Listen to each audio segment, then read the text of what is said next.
ஓம் சாந்தி. இனிமையான குழந்தைகளே, இந்த பழைய உலகத்திலிருந்து தங்கள் முகத்தை திருப்பிக் கொள்ளுங்கள். ஜீவன் முக்தி அடைய நீங்கள் தெய்வீக பழக்கங்களை கடைப்பிடியுங்கள். இது பாபாவின் ஸ்ரீமத்தாகும்.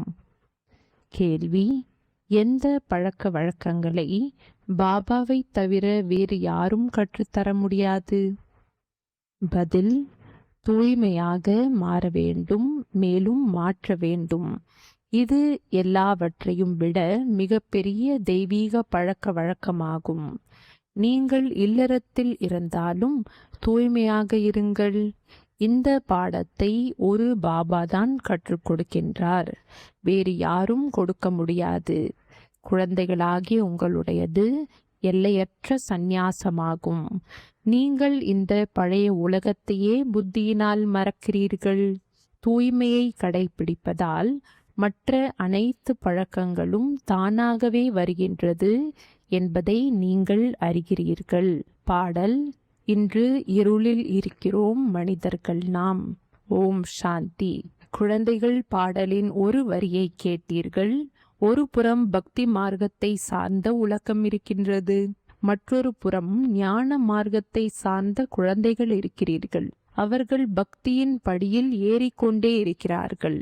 குழந்தைகளாகிய நீங்கள் ஞானத்தின் படியில் ஏறுகிறீர்கள், பக்தியின் படியில் இறங்குகிறீர்கள்.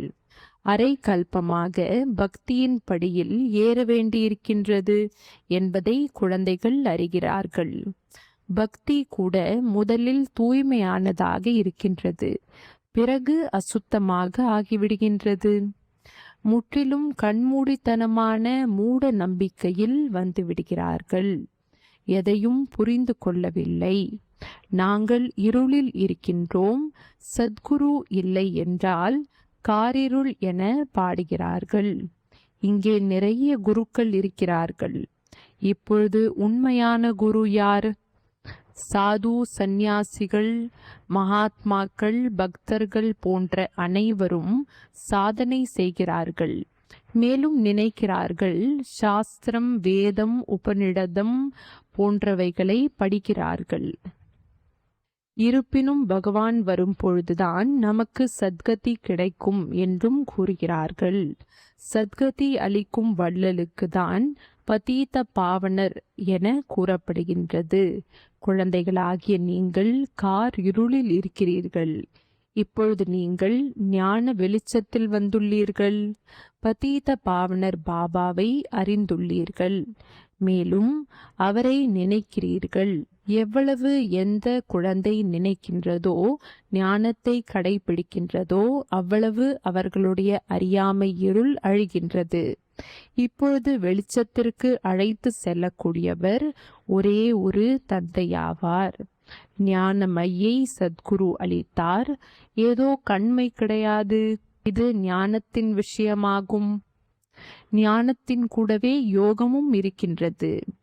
யார் பக்தியை கற்பிக்கிறார்களோ அவர்களுடன் நினைவில் தொடர்பும் அவசியம் இருக்கின்றது. இப்பொழுது குழந்தைகளாகிய உங்களின் புத்தியின் இணைப்பு நிராகார் பரம்பிதா பரமாத்மாவுடன் இணைந்திருக்கின்றது. உங்களிலும் கூட வரிசை கிரமத்தில் இருக்கிறார்கள். குழந்தைகளாகிய உங்களை தவிர வேறு எந்த மனிதருக்கும் பரம்பிதா பரமாத்மா சர்வ சக்திவானுடன் தொடர்பு இல்லை. நீங்கள் பாபாவுடன் மற்றும் முக்தி ஜீவன் முக்தி தாமத்துடன் தொடர்பு வைக்க வேண்டியுள்ளது. ஜீவன் முக்தி அடைய தெய்வீக பழக்க வழக்கங்கள் கூட மிகவும் நன்றாக இருக்க வேண்டும். இச்சமயமோ அனைவரின் பழக்க வழக்கங்களும் அசுரர்களை போன்று இருக்கின்றது. பரம்பிதா பரமாத்மாவின் குணங்களை கூட பாடுகிறார்கள் அல்லவா? மனித சிருஷ்டியின் விதை வடிவமாக இருக்கின்றார், சத்தியமானவராக இருக்கின்றார், சைத்தன்யமானவராக இருக்கின்றார், ஆனந்த கடல், ஞானக்கடல் ஆவார். சதா காலத்திற்கும் தூய்மையின் கடல் ஆவார். அவருடைய இந்த பதவி அழிவற்றதாகும். வேறு எந்த மனிதருக்கும் இந்த அழிவற்ற பதவி இருக்க முடியாது. இப்பொழுது நீங்கள் தூய்மையின் கடல், ஞானத்தின் கடல் ஆகிறீர்கள். ஆனால் எல்லைக்கு உட்பட்டவராக ஆகிறீர்கள். நான் எல்லைக்கு அப்பாற்பட்டவன் என பாபா கூறுகின்றார். உங்களை எல்லைக்கு அப்பாற்பட்டவராக மாற்ற முடியாது. இல்லையென்றால் இந்த சிருஷ்டியின் விளையாட்டு எப்படி நடக்கும்? 84 பிறவிகளை எப்படி அனுபவிப்பீர்கள்? நீங்கள் சதா காலத்திற்கும் மாற முடியாது. உங்களை எல்லைக்குட்பட்டவர்களாக மாற்றுகின்றேன். 21 பிறவிகளுக்கு நீங்கள் மாறுகிறீர்கள். 21 பிறவிகள் என்று கூட எழுதப்பட்டிருக்கின்றது. நீங்கள் சதா காலத்திற்கும் மாறுங்கள் என்று சட்டமில்லை. நான் சதா காலத்திற்கும் தூய்மையானவனாக இருக்கின்றேன். நான் பரந்தாமத்தில் தான் இருக்கின்றேன். என்னிடம் ஞானம், தூய்மை போன்றவைகளே இருக்கின்றது. இச்சமயம் தந்தை வந்து குழந்தைகளை கார் இருளில் இருந்து விடுவித்து ஞானம் மற்றும் யோகத்தால் தூய்மையாக மாற்றுகின்றார் என்பதை நீங்கள் மறந்து விடுகிறீர்கள். நான் பரந்தாமத்திலிருந்து வந்திருக்கின்றேன், இப்பொழுது என்னை நினையுங்கள் என்று வேறு யாரும் கூற முடியாது. என்னுடைய இந்த மகா வாக்கியங்களையும் வேறு யாரும் காப்பி செய்ய முடியாது. குழந்தைகளாகிய உங்களை 21 பிறவிகளுக்கு ராஜாக்களுக்கெல்லாம் ராஜாவாக மாற்றவே நான் வருகின்றேன். மாற வேண்டுமல்லவா? யார் போன கல்பத்தில் மாறினீர்களோ அவர்களே மாறுவார்கள். எத்தனை குழந்தைகள் தூய்மையாக மாறுகிறார்கள்? எவ்வளவு பேர் அஜாமில் போன்ற பாவிகளாக மாறுகிறார்கள் என்று நீங்கள் அறிகிறீர்கள். எவ்வளவு அழுக்காக அசுத்தமாக மாறிப்போகிறார்கள். தந்தை வந்து அழுக்கான துணியை தூய்மையாக்க வேண்டியிருக்கிறது. ஆத்மாதான் அழுக்காக மாறுகின்றது. உங்களை மாயா எவ்வளவு அழுக்காக மாற்றியிருக்கிறது. வெறும் ஒரு பிறவியின் விஷயம் இல்லை என ஆத்மாவிற்கு புரிய வைக்கின்றார். இது பல பிறவிகளின் விஷயமாகும். ஆத்மாவை தூய்மைப்படுத்துவதற்காக லட்சியம் என்ற சோப் அளிக்கின்றேன். என்னை நினைவு செய்தால் உங்களுடைய அணைந்த நிலையில் உள்ள ஆத்மா எவ்வளவுக்கெவ்வளவு தந்தையாகி என்னை நினைக்கிறீர்களோ அந்த அளவு இந்த யோகத்தால் விழித்தெழும். உங்களை நான் சொர்க்கத்திற்கு அனுப்பினேன், பிறகு மாயை அழுக்காக்கிவிட்டது என நினைவுபடுத்துகின்றார். இப்பொழுது நான் உங்களை சொர்க்கத்திற்கு அதிபதியாக மாற்ற வந்திருக்கின்றேன். நான் இந்த பிரம்மாவின் மூலம் பாடத்தை கற்றுக் கொடுக்கின்றேன். ஆத்மாவுடன் பேசுகின்றேன். குழந்தைகளே, லௌகீக தந்தையை மறந்துவிடுங்கள். தேகம் உட்பட தேகத்தின் அனைத்து உறவுகளையும் மறந்து உங்கள் தந்தையாகி என்னை நினைத்தால் உங்கள் ஆத்மா தூய்மையாகிவிடும். பிறகு உங்களுக்கு இந்த உடல் கூட எதிர்காலத்தில் புதியதாக கிடைக்கும். பிறகு தத்துவம் போன்றவைகள் கூட தூய்மையாக மாறிவிடுகிறது. இப்பொழுது இந்த பழைய உலகத்தை மறந்து கொண்டே செல்லுங்கள். என்னை நினைத்தால் நீங்கள் என்னிடம் வந்து பிறகு சொர்க்கத்திற்கு செல்வீர்கள்.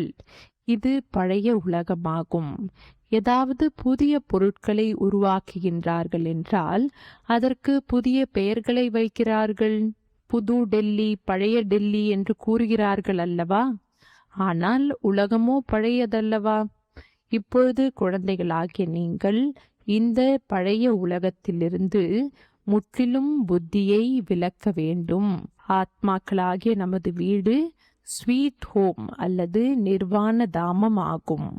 அங்கே போக வேண்டும்.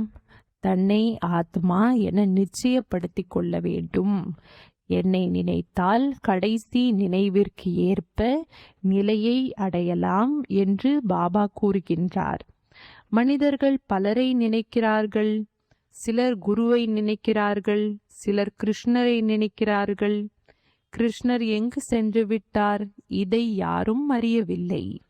அனைவரும் மறுபிறவி எடுத்து வந்துதான் ஆக வேண்டும் என்பதை புரிந்து கொள்ளவில்லை. இந்த பழக்க வழக்கம் சிருஷ்டியின் ஆரம்பத்திலிருந்து வந்து கொண்டிருக்கின்றது. சத்யுகத்தின் ஆதியில் தேவி தேவதைகள் இருக்கிறார்கள். நிச்சயமாக மறுபிறவி என்பது அங்கிருந்துதான் ஆரம்பமாகியிருக்கும். முதலில் ஸ்ரீ கிருஷ்ணர் முதல் பரிசுத்தமான மனிதர். அவருக்கு நிறைய மகிமைகள் இருக்கின்றது. லக்ஷ்மி நாராயணருக்கே இவ்வளவு கிடையாது.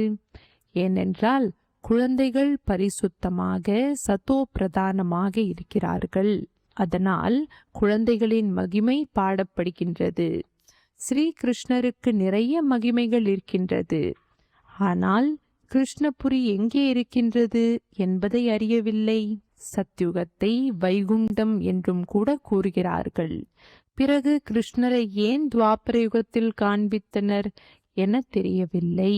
அதே பொருள் வேறு பெயர் தேசத்தில் ரூபத்தில் வர முடியாது. அதே பெயர் ரூபம் அடுத்த பிறவியில் இருக்க முடியாது. கிருஷ்ணர் சத்யுகத்தில் இருந்தார். இந்த ஜெகத் மாதா ஜெகத் பிதாவே லக்ஷ்மி நாராயணனாக மாறுகிறார்கள் என நீங்கள் அறிகிறீர்கள். சத்யுகத்திற்கு கிருஷ்ணபுரி என்று பெயர். இது கம்சபுரியாகும். இது அனைத்தும் அசுர பெயர்களாகும். அங்கே தெய்வீக ராஜ்யம் இருந்தது. இங்கே அசுர சம்பிரதாயமாக இருக்கின்றது. தந்தை சங்கம யுகத்தில் குழந்தைகளுக்கு புரிய வைக்கின்றார். அந்த தந்தையே படைக்கக்கூடியவர். மனித சிருஷ்டியின் விதை ரூபம் என்றும் அவருக்கு கூறப்படுகின்றது. நிச்சயமாக புது மனிதர் உள்ள சிருஷ்டியை அவர் படைப்பார். பாபா நீங்கள் பதீத பாவனர் என பாடுகின்றார்கள். இந்த பதீத சிருஷ்டியை பாவனமாக்குங்கள் என்கிறார்கள். தூய்மையான உலகை படைத்து தூய்மையற்ற படைப்பை அழித்து விடுங்கள். பிரம்மாவின் மூலம் தூய்மையான உலகை படைத்து சங்கரர் மூலம் தூய்மை இல்லாத படைப்பை அவசியம் அழித்து விடுகின்றார். இந்த விஷயங்களை வேறு யாரும் அறியவில்லை. இப்பொழுது குழந்தைகளாகிய நீங்கள் பாபாவோடு தொடர்பு கொள்கிறீர்கள். பாபா அழுக்கான உடைகளை அடித்து துவைப்பதை நீங்கள் பார்க்கிறீர்கள். சில கிழிந்து போகின்றது, சில சுக்குநூறாகின்றது. சிலரோ முற்றிலும் அழுக்காக அஜாமில் போன்ற பாவிகளாக இருக்கிறார்கள். அவர்களுக்கு முற்றிலும் தாரணையாகாது. பாபா எவ்வளவு நல்ல விஷயங்களை புரிய வைக்கின்றார். இனிமையான செல்ல குழந்தைகளே, மிகவும் அன்பான தந்தையான என்னை நினையுங்கள். மிகவும் அன்பான சுகதாமத்தை நினையுங்கள். இதை கூட இப்பொழுதுதான் நீங்கள் அறிகிறீர்கள். உலகத்தில் யாருமே அறியவில்லை. இதுவோ துக்கம் நிறைந்த உலகமாகும். மனிதர்கள் ஐயோ ஐயோ என்று கூறிக்கொண்டே இருக்கிறார்கள். ஒருவருக்கொருவர் அடித்துக் கொள்கிறார்கள். பகவானே பாதுகாப்பு அளியுங்கள் என்றும் கூறுகிறார்கள். இப்படி நிச்சயமாக இது வாயிலிருந்து வரும். பாபா விடுவிக்க கூடியவராவார். குறிப்பாக குழந்தைகளாகிய நம்மை மற்றும் பொதுவாக அனைவரையும் அழைத்து செல்வதற்காக தந்தை வந்திருக்கின்றார் என நீங்கள் அறிகிறீர்கள். குழந்தைகளாகிய உங்களுக்குள் கூட வரிசை கிரமத்தில்தான் இந்த பெருமிதம் இருக்கின்றது. இந்த படிப்பு சாதாரணமானதல்ல. யாரை படிக்க வைக்கிறார் என்று பாருங்கள். அஜாமில் போன்ற பாவம் செய்த ஆத்மாக்களையும் படிக்க வைத்து சொர்க்கத்திற்கு அதிபதியாக மாற்றுகின்றார். அனைவரும் கீழானவராக இருக்கிறார்கள். அவர்களை மிக தூய்மையான உலகத்திற்கு அழைத்து செல்ல வேண்டியிருக்கின்றது. இங்கே தெய்வீக குணங்களை கடைபிடிக்க வேண்டும் என குழந்தைகளுக்கு அடிக்கடி புரிய வைக்கப்படுகிறது. இங்கே உங்களுக்கு புத்தியில் குறிக்கோள் இருக்கின்றது.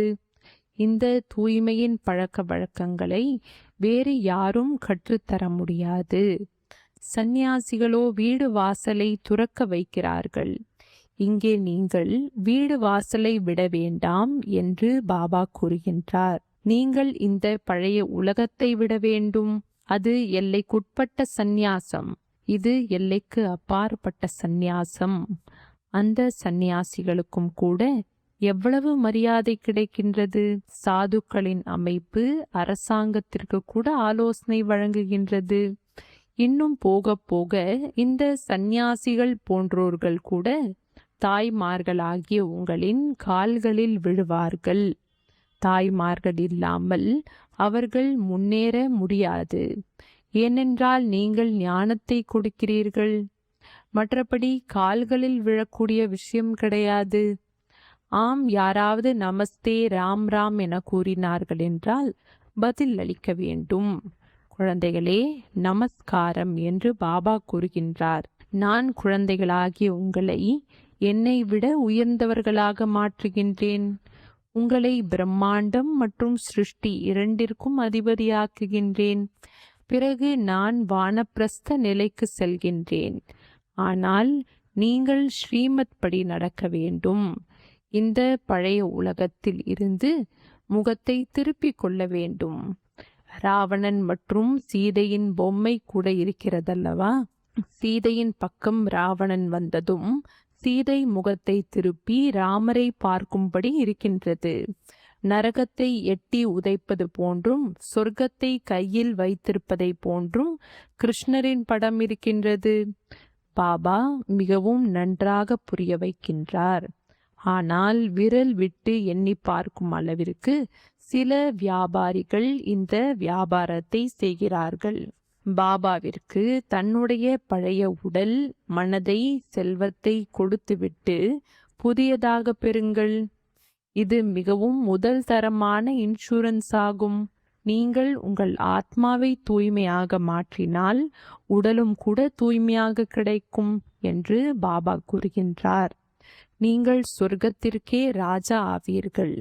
ஆகவே அவரை வியாபாரி, மந்திரவாதி என்றும் கூறுகிறார்கள். அழுக்கானவர்களை தூய்மையானவராக மாற்றுவது ஈஸ்வரிய மந்திரம் அல்லவா? நரகவாசிகளை சொர்க்கவாசியாக ஆக்குங்கள் என பாபா கூறுகின்றார். எப்படிப்பட்ட முதல் தரமான மந்திரம் ஆகும். இதில் நிறைய பிராப்தி இருக்கின்றது. ராஜாக்களுக்கெல்லாம் ராஜா ஆகுங்கள், என்னை பின்பற்றுங்கள் என பாபா கூறுகின்றார். பாபா இருக்கிறார் அல்லவா? இவர் அதர் குமார், மம்மா குமாரி கன்யாவாக இருக்கின்றார். எனவே பின்பற்ற வேண்டும். ஆஸ்தி தந்தையிடமிருந்துதான் கிடைக்கின்றது. நாம் அனைவரும் சகோதர சகோதரிகள், தந்தையிடமிருந்து ஆஸ்தியை அடைகின்றோம் என்று நீங்கள் தெரிந்திருக்கிறீர்கள். லௌகீக முறைப்படி சகோதரிகளுக்கு ஆஸ்தி கிடைப்பதில்லை, சகோதரருக்கு தான் ஆஸ்தி கிடைக்கின்றது. இங்கே உங்கள் அனைவருக்கும் கிடைக்க வேண்டும். ஏனென்றால் நீங்கள் அனைவரும் ஆத்மாக்கள் அல்லவா? நீங்கள் அனைவரும் என்னிடம் வர வேண்டும் என பாபா கூறுகின்றார். பிறகு இந்த சகோதரன் சகோதரி என்ற உறவும் கூட விட்டு போகும். அங்கே அப்பா மற்றும் குழந்தை என்ற உறவு இருக்கின்றது. நிர்வாண தாமத்தில் நாம் அனைவரும் சகோதரர்கள் என்று இதனால் தான் கூறுகின்றார்கள். ஒருவேளை ஈஸ்வர் சர்வ வியாபி என்றால் அனைவரும் தந்தை என்றாகிவிடும். இந்த சர்வ வியாபி என்ற ஞானம் எவ்வளவு நஷ்டத்தை ஏற்படுத்திவிட்டது. இப்பொழுது குழந்தைகளாகிய உங்களுக்கு பாபாவின் நினைவு இருக்கின்றது. பாபாவை நினைப்பதில்தான் உழைப்பு அதிகமாக இருக்கின்றது. உங்களை யாராவது அப்படி நேஷ்டையில் அமர வைக்க வேண்டும் என்பது கிடையாது. உங்களுக்கு லட்சியம் கிடைத்திருக்கின்றது. இங்கேயோ நீங்கள் முரளியை மட்டும் கூறுகிறீர்கள். உங்களுடைய யோகம் எப்பொழுதும் இருக்கின்றது. முரளியை கேட்டீர்கள், பிறகு போகும் பொழுதும் வரும் பொழுதும் நினைவில் இருக்க வேண்டும். நாம் யாத்திரையில் சென்று கொண்டிருக்கின்றோம். எவ்வளவு முடியுமோ நாம் நினைவில் இருக்க வேண்டும். 8 மணி நேரம் வேலை செய்யுங்கள், அதற்கு அனுமதி இருக்கின்றது. மீதமுள்ள நேரத்தை கொடுக்க வேண்டும். தூய்மையாக மாறுவதே முக்கியமான விஷயமாகும். இது முட்களின் காடு என்று உங்களுக்கு தெரியும். ஒருவருக்கொருவர் முள் போல் குத்திக் கொண்டே இருக்கிறார்கள். ஸ்ரீமத் படி நடங்கள் என சிவபாபா கூறிக்கொண்டே இருக்கின்றார். பிரம்மா பாபாவும் கூறுகின்றார். ஆனால் சிவபாபா நமக்கு கற்பிக்கின்றார் என்பதை அறிவீர்கள். நாம் மாணவர்கள், அவர் நம்முடைய தந்தையாகவும் இருக்கின்றார். டீச்சர் மற்றும் சத்குருவாகவும் இருக்கின்றார் என நீங்கள் கூறுகிறீர்கள். உங்களை திரும்பவும் அழைத்து செல்வேன் என உங்களுக்கு உறுதி அளிக்கின்றார். இவ்வாறு வேறு யாரும் உத்தரவாதம் அளிக்க முடியாது.